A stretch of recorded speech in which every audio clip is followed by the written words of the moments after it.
Mesdames et messieurs, chers téléspectateurs, bienvenue dans cette grande édition du journal universitaire dont j'ai le réel plaisir de vous présenter.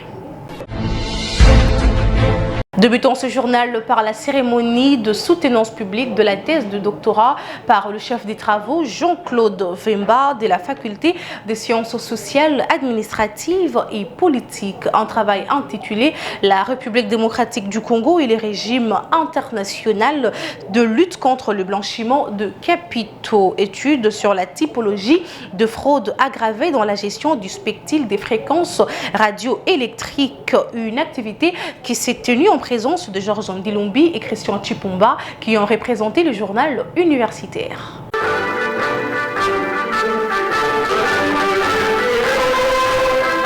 Soutenant publiquement sa thèse de doctorat à l'UPN, le candidat Jean-Claude Mvemba a stipulé que ses travaux intitulés « La République démocratique du Congo et les régimes internationaux de lutte contre le blanchiment des capitaux » consacrent à l'analyse de fraudes aggravées dans la gestion du spectre de fréquences radioélectriques met en évidence le grave vulnérabilité des gouvernances qui caractérisent la gestion de cette ressource stratégique en RDC. L'absence de transparence et de normes permissives ont favorisé l'émergence des circuits sophistiqués des blanchiments des capitaux en contradiction avec les exigences internationales. La thèse établit un lien direct entre la gestion illicite du spectre et le mécanisme de la criminalité financière. Dès-là du diagnostic, le doctorant plaide pour une réforme normative urgente, l'intégration des cadres sectoriels de pétentique et de l'économie numérique ainsi que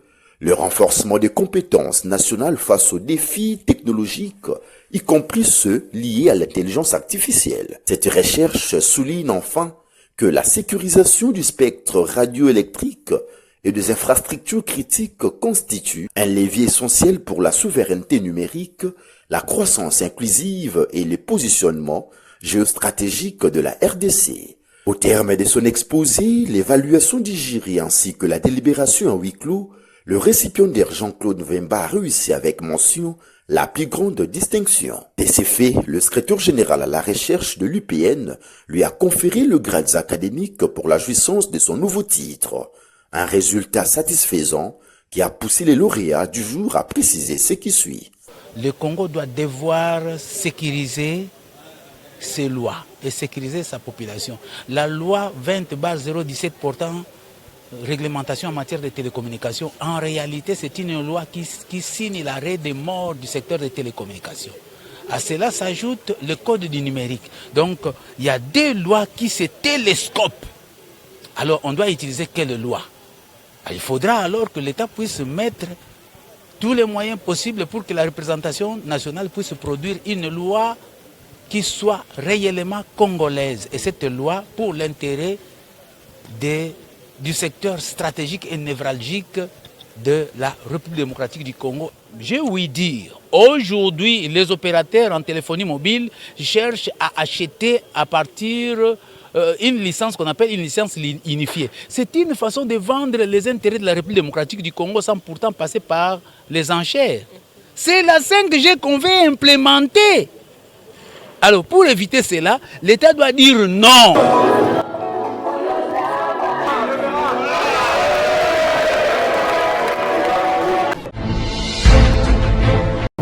Suivez ce message de vœux que l'université président Joseph Kasavubu a balancé dans les cadres des festivités de l'année 2025. Élément que vous propose Valon Ngolou.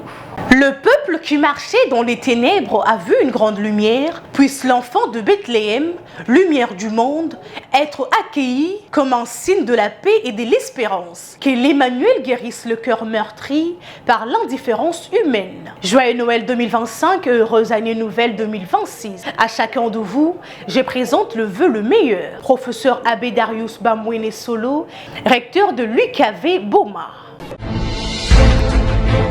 Parlons de la clôture de la 29e édition de journée scientifique le samedi dernier à l'université Saint-Augustin de Kinshasa. Une messe scientifique qui a porté sur la problématique de l'eau en République démocratique du Congo, défis et opportunités. Tonton Biongo était présent pour le compte de notre rédaction. En ma qualité de président de la conférence des supérieurs majeurs de la République démocratique du Congo, au nom de notre consortium, je déclare clos les travaux des 29e journée scientifique de l'Université Saint-Augustin de Kinshasa. Clôture de la 29e journée scientifique pendant 4 jours. Plusieurs scientifiques, chercheurs et spécialistes du secteur de l'eau se sont réunis pour réfléchir sur la problématique de l'eau en République démocratique du Congo autour du thème « Défis et opportunités » déclinés en plusieurs sous-thèmes. Parmi les principaux axes abordés figurent notamment les enjeux stratégiques de l'eau au XXIe siècle, la gestion et les politiques de l'eau en République démocratique du Congo, avec un focus sur les cas de la Régie des eaux, la géopolitique de l'eau, le bassin du Congo et les projets de transfert des eaux vers le Tchad, l'évolution des risques sanitaires liés à la consommation des eaux souterraines de Kinshasa, pour ne citer que cela. La cérémonie de la clôture a été marquée par la lecture de rapports de 3 ateliers qui étaient axés sur les conditions d'une distribution efficace de l'eau, la géopolitique de l'eau, coopération régionale en matière de l'eau et géostratégie de l'eau et la lecture du rapport général. Le professeur Perné Sayo, président du conseil d'administration de l'USAKIN, a présidé la cérémonie de présentation et d'installation de nouveaux membres du comité de gestion de l'université. À cette occasion, le professeur Père Faustin Diaté Zoulois,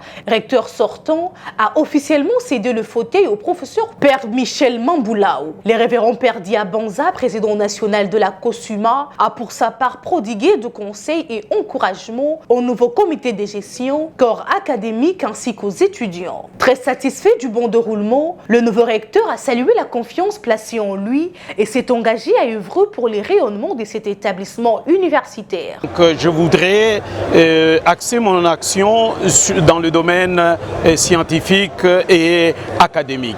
Je voudrais travailler plus pour essayer de rehausser le niveau et la qualité de ce que nous proposons comme enseignement dans notre alma mater. Nous voulons amorcer un travail en synodalité. Nous voulons mettre à profit les compétences de tout le monde pour la réussite de notre mission que nous venons de recevoir aujourd'hui. À l'issue des réflexions et débats, 5 résolutions et 14 recommandations ont été formulées, notamment sensibilisation de la population sur la gestion responsable des ressources hydriques dans les milieux de vie à travers les échanges, l'enseignement et les moyens de communication sociale. Par ailleurs, il a également été recommandé d'organiser au sein des facultés des modules formation axés sur les questions écologiques en général et sur les usages de l'eau en particulier. Changeons de chapitre à présent pour parler de l'atelier d'élaboration de modules pour les formations certifiantes de courte durée en biologie médicale organisé par l'Institut supérieur des techniques médicales de Kinshasa à travers sa section de biologie médicale dirigée par le professeur Andrien Massounda en collaboration avec l'Agence française de développement. Ces assises qui ont duré 5 jours se sont tenues dans l'enceinte de cet établissement universitaire Opkiaku pour le reportage. Après 5 jours de formation intensive consacrée à l'élaboration de modules pour les formations certifiantes de courte durée en biologie médicale, l'atelier organisé par l'Institut supérieur des techniques médicales de Kinshasa, à travers sa section des biologies médicales en collaboration avec l'Agence française des développements, s'est déroulé dans un climat académique constructif. La cérémonie d'ouverture a été marquée par le mot des circonstances du chef des sections des biologies médicales, le professeur Andrien Massounda, suivi du discours officiel d'ouverture prononcé par la directrice générale de l'ISTEM Kinshasa, la professeure Joséphine Toumba. Dans la foulée, le responsable de laboratoire du projet Laboukine, l'expert Siméon Taouiti, a présenté le projet Laboukine. Il a précisé que ce projet initié par l'Agence française des développements et mis en œuvre par Expertise France vise à renforcer les capacités de professionnels de santé en République démocratique du Congo à travers de formation spécialisée en biologie médicale. Ce programme de 5 jours a porté sur plusieurs modules majeurs, notamment les techniques de laboratoire avancées exposées par le professeur Jean-Paul Iombe Ngembe, la gestion et la maintenance des équipements médicaux, animés par le professeur Moulongo Massamba Raphaël, la biotechnologie et les innovations médicales, présentée par le professeur Joseph Mbassani, sécurité transfusionnelle, présidée par le professeur Paloukou, a été présentée par le docteur Kabaseli Freddy, ainsi que module de management sur le contrôle, l'assurance qualité et l'accréditation, exposé par le professeur Kandolo Kakongo. À cette occasion, le chef des sections de biologie médicale, le professeur André Massounda, a souligné l'importance de ces formations. Les objectifs étaient de mettre en place les contenus de 5 modules et ces modules seront destinés à un public cible pour la mise à niveau. Expertise France nous appuie à travers un projet, Labokin, qui soutient l'ISTEM Kinshasa en ce qui concerne notamment la construction des forages d'eau pour nos laboratoires. La clôture de l'atelier a été assurée par le secrétaire général académique de l'ISTEM Kinshasa, le professeur Bassila Jean-Pierre, qui a officiellement mis fin aux travaux au nom de la directrice générale dans une atmosphère empreinte de confiance et de sérénité. Très satisfait de la qualité du travail, l'expert Siméon Tawiti a salué la réussite de cette initiative et l'engagement de l'ISTEM Kinshasa. Nous venons de terminer un atelier de validation des contenus de formation certifiante de courte durée en biologie médicale, très intense, qui fait suite à une journée de réflexion que nous avions initiée le 25 septembre de cette année. L'ISTEM d'abord va devoir accorder quelque chose de nouveau dans le sens où c'est une opportunité pour cette institution de pouvoir développer des formations certifiantes qui n'existaient pas, c'est une nouveauté. Et deuxièmement, nous étant que partenaires de mise en œuvre, mais aussi partenaires d'appui technique de l'ISTEM, c'est un grand bénéfice et un grand succès pour nous, d'autant plus que c'était un objectif que nous nous sommes fixés au début de ce projet lorsque nous les lancions en 2023 lors du comité technique de pilotage. Il fallait renforcer l'institution qui forme le plus de professionnels de laboratoire dans la ville-province de Kinshasa. Ces assises se sont conclues par une photo de famille symbolisant l'esprit de collaboration et des réussites qui a caractérisé cet atelier. Direction l'Académie de Beaux-Arts de Kinshasa qui, en collaboration avec l'ambassade d'Espagne en République démocratique du Congo, ont organisé une exposition des œuvres dénommée Velázquez, à l'issue de laquelle les étudiants de cet établissement ont interprété quelques œuvres de ces grands peintres espagnols. C'était dans la salle d'exposition de l'Académie de Beaux-Arts. Valongolou pour plus de détails. Plusieurs ambassadeurs ont pris part ce mercredi à l'Académie des Beaux-Arts de Kinshasa au vernissage de l'exposition Velázquez, une initiative conjointe de l'Académie des Beaux-Arts et de l'ambassade d'Espagne en RDC. Objectif, permettre aux étudiants de revisiter l'héritage du grand maître espagnol peintre Diego Velázquez à travers un regard contemporain. À l'issue des ateliers animés par des professeurs espagnols, les participants ont reçu leur brevet remis par les diplomates présents. Pour l'ambassadrice d'Espagne en RDC, Maria del Carmel Diez Orediez, chaque œuvre reflète une sensibilité personnelle nourrie de l'héritage de Velázquez. Velázquez, même s'il est un peintre du XVIIe siècle, il a été capable de surmonter son contexte historique pour découvrir les sentiments de ce personnage. C'est une figure clé de la peinture universelle qu'elle a inspiré à beaucoup d'artistes dans le monde. Et nous espérons qu'après cette formation, ce séminaire, il inspirera aussi le jeune artiste congolais. Très satisfait, moi je suis personnellement très fière de la qualité des travaux qu'on est en train de voir dans cette exposition. Nous on a la chance, on a des très grands maîtres de la peinture en Espagne et je dirais qu'ils sont espagnols mais ils sont des peintres universels et on veut partager avec la RDC cette expérience espagnole et on veut vous présenter en RDC ces figures de la peinture universelle. De son côté, le professeur Pichdi Henri Kalama, directeur général de l'Académie des Beaux-Arts de Kinshasa, a salué un partenariat fécond et le travail remarquable des étudiants, rappelant que l'art est un mémoire et témoignage vivant. Bon, en fait, je voudrais un mot, c'est d'abord remercier l'ambassade d'Espagne et l'ambassadrice Carmen pour ces partenariats actifs. Le travail qui est fait ici, c'est un travail d'interprétation iconologique et iconographique. L'important ici, c'est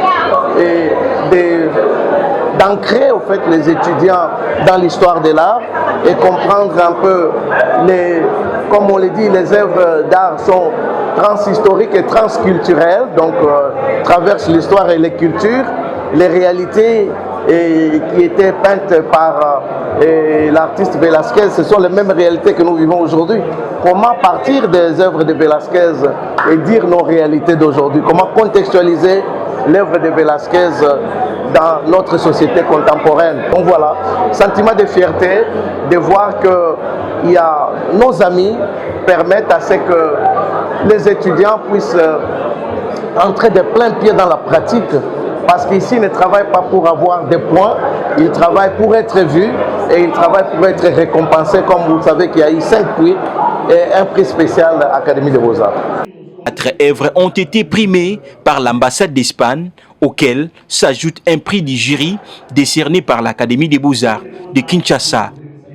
Un partenariat artistique vieux plus de 2 ans après des éditions consacrées à Pablo Picasso.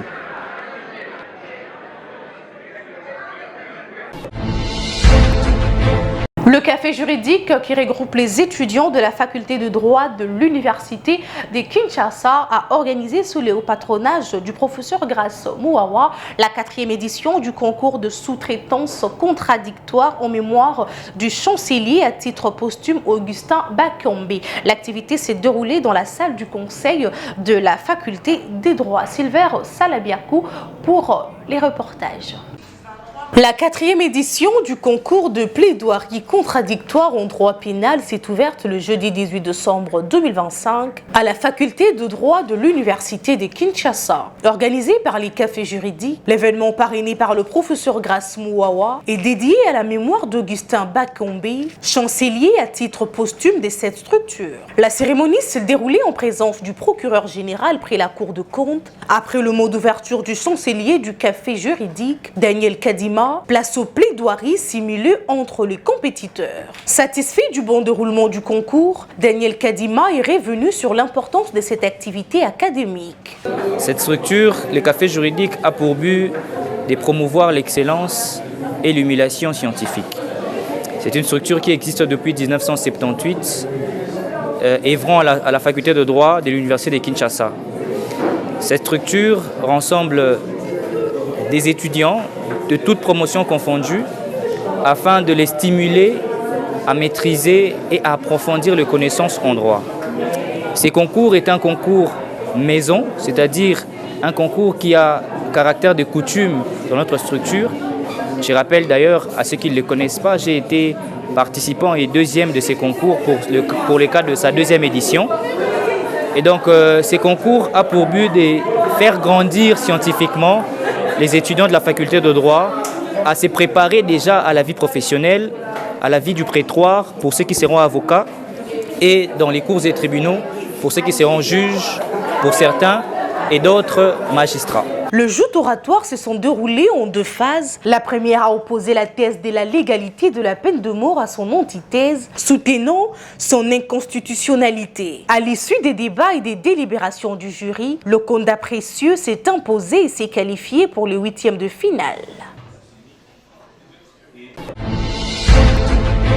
Parlons à présent de la soirée des galas que l'association des diplômés de l'université protestante au Congo a organisé le vendredi dernier à Béatrice Hôtel de Kinshasa. L'objectif était de soutenir leur mère nourricière qui est l'UPC. Valongolou pour plus de détails.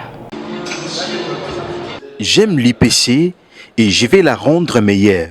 C'est le thème retenu à la soirée des galas des mobilisations de fonds par l'association des diplômés de l'Université protestante au Congo, qui dirige l'honorable Loadi.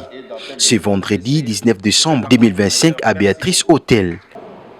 Depuis sa création en 1959, l'Université protestante au Congo, à l'initiative de l'Église du Christ au Congo, a formé plusieurs femmes et hommes qui occupent aujourd'hui des postes clés dans l'administration publique, dans les entreprises privées, dans la société civile, dans les églises et les organisations internationales.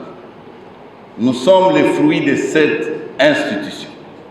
Nous sommes les ambassadeurs de ces valeurs.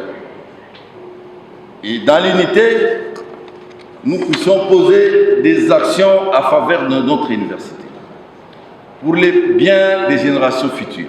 Le professeur Patrick Bakengela, secrétaire général à la recherche de l'Université protestante au Congo, a présenté le projet « J'aime l'IPC. Je vais la rendre meilleure » qui a pour objectif de mobiliser les ressources nécessaires pour transformer progressivement le campus de l'UPC en espace moderne, connecté et inspirant, digne de leur héritage commun grâce à des actions ciblées et structurées à court et à moyen terme.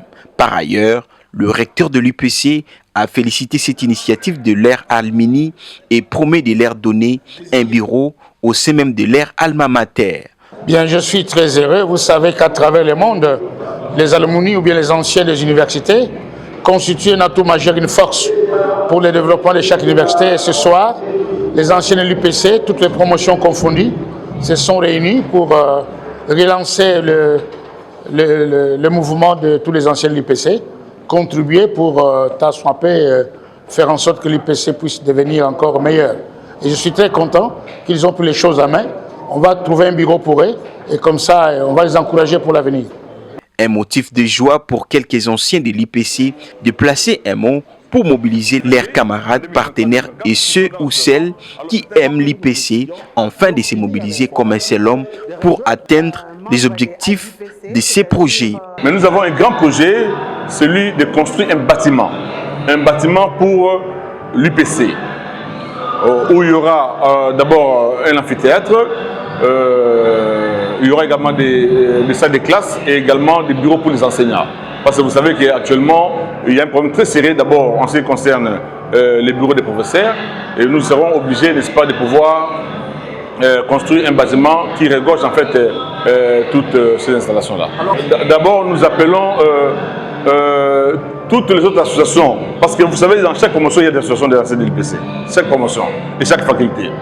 Maintenant, notre objectif, c'est de fédérer toutes ces associations-là dans l'ADPC. Moi, je suis de la première promotion. Je suis pratiquement le tout premier docteur dans les autres domaines en dehors de la théologie. Donc voilà, en gros, c'est vraiment une très bonne chose. Je pense qu'à partir de maintenant, l'université peut compter sur l'association de ces anciens, de ces alumni, comme on dit en d'autres termes. J'encourage tous nos étudiants qui ont fini en informatique de rejoindre aussi cette association. Et nous devons aider cette université. Voilà pourquoi nous avons organisé cette soirée. C'est une première pour J'aime l'UPC, je vais la rendre meilleure, mais ça ne sera pas la dernière. Nous avons de grandes ambitions pour notre université qui a donné naissance, passez-moi l'expression, à plusieurs personnalités et dans toutes les couches de la société. Alors nous voulons réunir nos efforts pour soutenir notre alma mater. La remise des brevets d'excellence à quelques membres de cette association et du comité de gestion, ainsi que la levée des fonds par l'association des anciens de l'UPC étaient au cœur de ce rendez-vous. Avant de boucler cette édition, la problématique des leadership et bonne gouvernance dans le sous-secteur de l'enseignement supérieur universitaire, recherche scientifique et innovation était au cœur d'un entretien qu'a eu les recteurs de l'université chrétienne de Kinshasa avec le journaliste Laetitia Kapinga et Jires Lando. Suivez à présent l'extrait de cette interview que vous propose notre rédaction. Je vous remercie pour l'opportunité que vous me donnez de pouvoir parler de l'Université chrétienne de Kinshasa. Il aurait été mieux que la communauté elle-même vous réponde à cette question plutôt que moi à leur place. Mais, parce que vous me la posez, cette question-là, je voudrais vous dire simplement que la communauté a accueilli ma nomination avec enthousiasme et avec euphorie même, je dirais. Avec euphorie. Voilà. Déjà que moi, je suis manager de formation, comme vous le savez, et en tant que manager, mais aussi leader. En leadership, nous parlons de leadership participatif. Et quand vous prenez des décisions participatives, donc ensemble avec les membres de votre communauté, les membres de la communauté se sentent concernés par les décisions et ils se retrouvent dans les décisions. Ils ne peuvent pas se soulever contre leurs propres décisions. Je crois que c'est ça la stratégie que nous avons mise en place, de travailler avec tout le monde, les étudiants, la communauté universitaire, c'est-à-dire les travailleurs, que ce soit les pathos, les scientifiques ou les académiques, on travaille avec tout le monde. Et la petite preuve que je peux vous donner en ce qui concerne cette stratégie, ici à l'USEKIN, comme vous venez de le dire, dans les années passées, il suffisait d'augmenter même $20 sur les frais de Minerval et ça enflammait les étudiants. Mais au cours de cette année, qu'est-ce que nous avons fait? Quand nous avons pris les rênes du rectorat, nous avons associé les étudiants et nous leur avons dit, nous n'allons pas proposer l'augmentation des frais. Ça fait plusieurs années qu'on n'a pas augmenté des frais ici, mais nous ne voulons pas que les comités de gestion vous proposent une augmentation. Qu'est-ce qu'on a fait? Nous leur avons donné les frais qu'on paye ailleurs, dans certaines universités, pour ne pas les citer. Nous avons dit, voici telle université qui organise la faculté de droit, la faculté d'économie, la faculté de médecine. Voici leur nomenclature de frais. Dans telle autre université, voici aussi leur nomenclature de frais. Et voici notre nomenclature. Mais ceux-là ont plus d'étudiants que nous. Ils demandent encore plus d'argent que nous. Alors, allez voir dans quelle mesure vous allez nous proposer une augmentation. Et quand ils sont allés, je pense 3 semaines après, si je ne me trompe pas, ils sont revenus vers nous. Ils ont dit, bon, nous avons accepté d'augmenter de 10%. Ce n'est pas beaucoup, mais c'est quelque chose. C'est-à-dire, les gens qui payaient par exemple $690, ils augmentent $69 sur les 690, ils sont dans les 700 et quelques. Et si l'État vous donne les instructions que vous ne voulez pas suivre, si l'État vous retire cette autorisation de fonctionner, vous allez fonctionner où? Je crois que nous sommes obligés, et surtout ici, il ne s'agit même pas d'une instruction venant de notre ministre ni encore du gouvernement, mais c'est le président de la République lui-même qui a déclaré ça à l'UPN. Vous le savez, que la vente des syllabus est prohibée. Donc, ici chez nous, nous mettons cela en pratique. Bon, c'est vrai, peut-être qu'il y a des brebis galeuses qui ne manquent jamais, hein, mais encore que nous ne sommes pas informés. Si nous sommes informés qu'il y a un professeur ou un chef de travaux qui vend des syllabus, je crois que sa place ne sera pas ici, parce que nous sommes très respectueux des autorités. Nous-mêmes, là où nous sommes une autorité, nous voulons que les gens qui sont en bas nous respectent. Et comment voulez-vous que nous qui sommes là, nous puissions bafouer les instructions des autorités qui sont au-dessus de nous, surtout des autorités gouvernementales? Ça, ce n'est pas possible. En tout cas, jusque-là, les choses se passent bien, mais je crois qu'on peut toujours avoir des brebis galeuses, comme je l'ai dit, qui ne manquent jamais dans la société, que ce soit dans le public ou dans le privé. Si l'État ne fisque, nous ne recevons pas les frais de fonctionnement. Mais imaginez-vous si un jour l'État décidait de prendre ne fût-ce qu'une catégorie de personnel. Par exemple, on prend dans le compte des personnels scientifiques et académiques, on dit tous les professeurs, on les prend en charge pour être payés par l'État.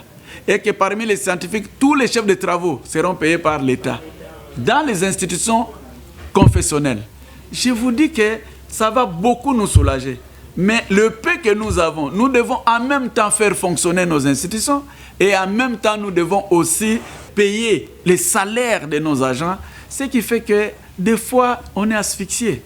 Que l'État, je ne vais pas dire comme les Congolais, Landa disent, que Mama, Kinganda, Talabisoli, Kamboyo, mais l'État en tant que propriétaire de toutes ces écoles, que ce soit les écoles privées ou agréées, c'est l'État qui agrée et qui nous donne l'autorisation de fonctionnement. Je pense que le gouvernement devait être aussi regardant de ces côtés-là pour voir quelles sont les meilleures institutions et qu'est-ce qu'on peut les rapporter, même quand nous faisons des constructions. Pourquoi devons-nous aller chercher des partenaires ailleurs et ici, l'État ne peut donner que l'argent dans des institutions publiques, alors que l'ISEKIN est parmi des universités qui ont formé des médecins dans ces pays. Et pour votre gouvernement, la plupart des fois, quand on fait des tests au niveau national, ce sont les étudiants de l'ISEKIN qui sont premiers.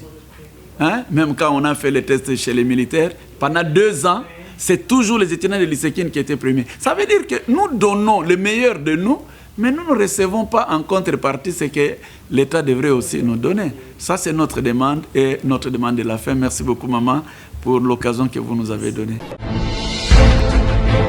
Voilà, nous sommes arrivés à la fin de cette grande édition du journal universitaire. Si vous l'avez aimé, dites merci à Blaise Boucha qui était derrière la caméra. Une réalisation du docteur Emmanuel Lema, toujours sous la coordination de l'honorable André Mouchongo Machara. Quant à moi, je vous dis au revoir et bonne suite de programmes sur nos chaînes partenaires.